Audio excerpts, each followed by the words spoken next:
The upset alert meter, powered by our friends at Flex Power, mind you, is pinging once again. You can get good generators at Flex Power. Buddy, the upset alert meter generated some serious shockwaves last week. Remember, Jesse, when we dared even mention USC and Illinois, and people were like, why are you even talking about that game?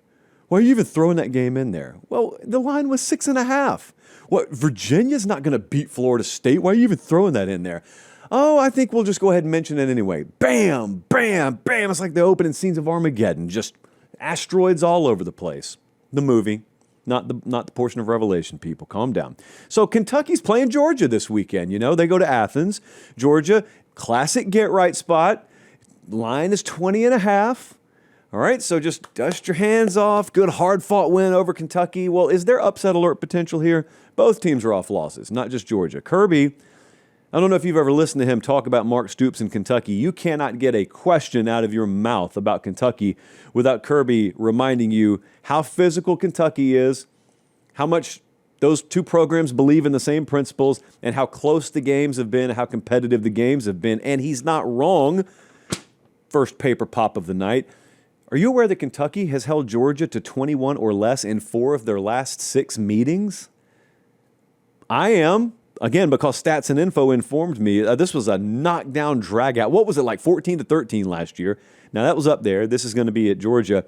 Georgia going from facing the number 2 passing defense in the country to facing number 106. This is where I feel like that wide receiver core can really get back to work. Georgia's going to have that anyway. I think they're going to find it here. Now, on the flip side, Zach Calzada is back for Kentucky, and I leave it up to you. That's open for interpretation. You make of that whatever you want. I just know that stylistically, this matchup has always yielded weirdly competitive outcomes. It's a matchup thing. Kentucky cannot tote Georgia's jock when it comes to comparative program strength, but matchup-wise, they always give them a hard time. So I'm going to put this at a 5, which is way higher on the 1 to 10 upset alert concern meter than a 20-point spread normally would be. But that's where we are there. Next up, a game that had much more marquee attraction in the preseason than it does this week. Did you know Boise goes to Notre Dame? Did you know that? Well, fewer of you knew it than you would have had Boise not lost to USF or Notre Dame had not lost to Miami and A&M. Because right now, I think we could have gotten some pretty good money if we bet that there would be a combined 3 losses in this game by the time it happened, but yet here we are. However, in the interest of upset alert concern here, I'm going to put a 6 on this game. Notre Dame's favored by the same number as Georgia is over Kentucky. Notre Dame's favored by 20.5. But Boise has pulled the nose up a little bit. Now, they scored 7 against USF in week 1. That's the last time most of you paid attention to them. And I will grant you, I can't blame you. They've scored 51, 49, and 47 since then. They are top 20 rush and pass again because of that. Notre Dame's defense. Good week last week on the scoreboard. Have we just solved all the problems that we saw? I'm sure there's a little bit different organizationally there defensively because there had to be. So I'm sure they've shaken some things up there. Is it all just fixed after a 56-13 win against Arkansas? Shame on you people for what you did to Sam Pittman. Shame on Notre Dame for what they did to him. As long as C.J. Carr is good, you're good in this game. However, if Boise starts pushing you a little bit more than you're comfortable with, if that game looks like it's going to be played in the high 20s and the 30s again, then there's a chance that you turn it over. There's also lingering in my memory the Northern Illinois game. There's also lingering in my memory the Marshall game. Marcus Freeman has dropped these kinds of games before. Now, they weren't in desperation mode then like they are now. They have no wiggle room. There's no margin for error. They know they got to run the table here to make the playoff. And even then, some people are out there debating whether they'd make it in. I'm going to put a 6 on this one. It is going to attract at least one of my eyes' attention on Saturday. Texas Tech's at Houston on Saturday. Houston's undefeated. Take notice, so is Texas Tech. Houston's got the 16th ranked defense in the country right now. And they've got Connor Wigman at quarterback. Texas Tech's got a whole bunch of guys who you saw probably for the first time against Utah.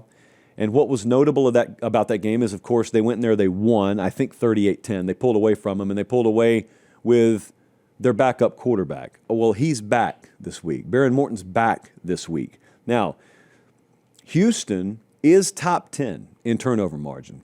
So they've taken the ball away so far this year. Baron Morton's given it away a few times. Joey McGuire has squashed any talk of quarterback controversy, anything like that. Baron Morton's healthy. He's going to start for him.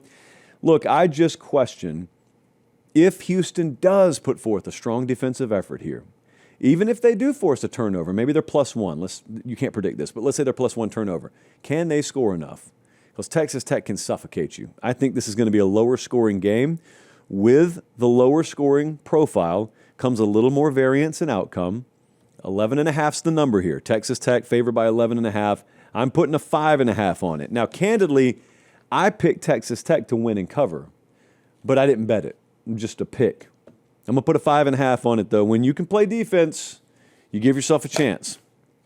Clemson. Hey, wait just a second. I appreciate you guys watching. Most of you are subscribed. If you're not, please do so. It's free. It helps us keep the show free, and that's how we do college football year-round. All right, back to the video. Clemson's playing North Carolina. What do you think the number is? 14.5 is the number. Clemson minus 14.5. Clemson coming off the bye. And I got to tell you something. The model here, not me, let me stress, not me, the model loves North Carolina this week. I say that publicly because that's the last you're going to hear of me talking about betting North Carolina this week. I'm not doing it. I am not going to be that guy. But the model wants me to be that guy. It has North Carolina plus 14.5 inexplicably circled as one of the best bets of the week. Their offense is 134th in total yards per game.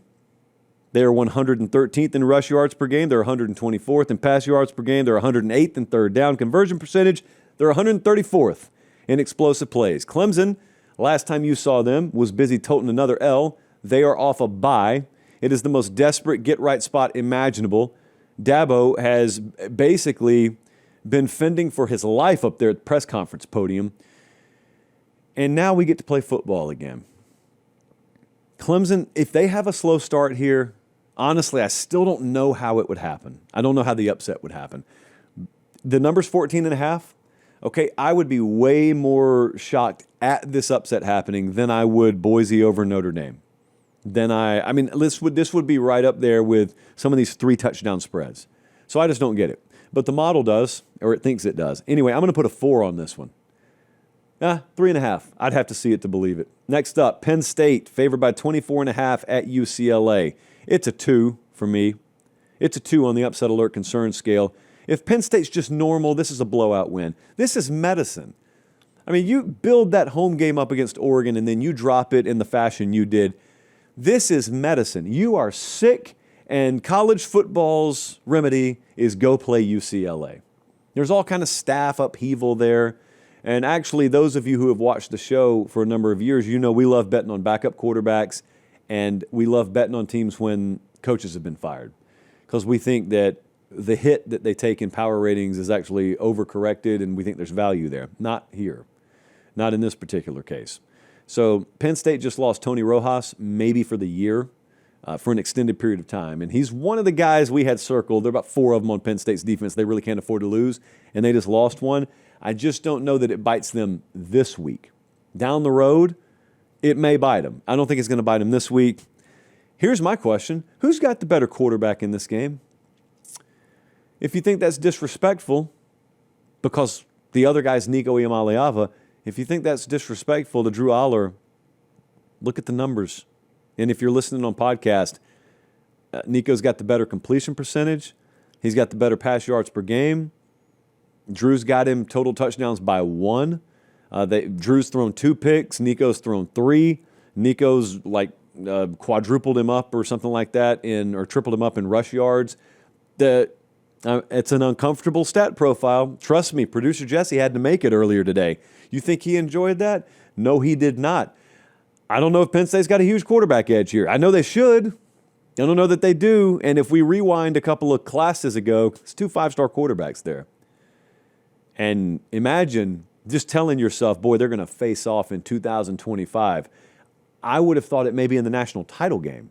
I would have thought it may be like a playoff semifinal game. Instead, it's week 5 in the Rose Bowl.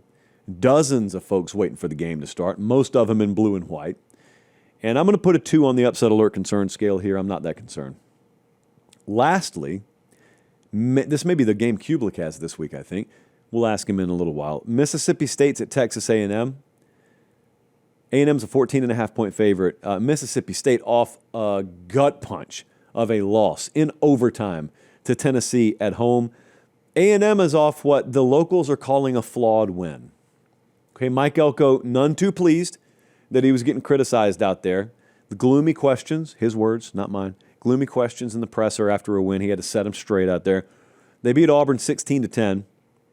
They've also hung 40-plus on the road to beat Notre Dame. Mississippi State, they can throw the ball deep. They got that capability. They're top 10 in passes of 30-plus, 40-plus, 50-plus. So the super explosive, the SEs, if you will. They're pretty good at that. However, they allow sacks. So they've had a hard time protecting the quarterback. And A&M notably can get after the quarterback. A&M top 10 in sack percentage per drop back, and Mississippi State in the 100s in sacks allowed. Mississippi State can create turnovers, though. So look for efficiency from Marcel Reed. If it's there, they're okay here. If it's there. State is an undervalued team still. I think this number was put out by FanDuel begging you to take Mississippi State. I took Mississippi State because I think I see the trap being set, but I think we set a counter trap in that I think Mississippi State's still a little undervalued. And for our purposes, perpi, plural of purpose, this week to bet State is probably a good thing they lost that game against Tennessee. They tasted what could be, but then it got snatched from their fingertips. And now they go on the road. And now they got to fight. And Jeff Levy's, they got to find a way to win one of these games. They got to get that program definer. You got the Arizona State game. It's not a conference game. I'm going to put a 7 on this one. I think this is going to be a competitive game. And there you have the upset alert meter for week number 6.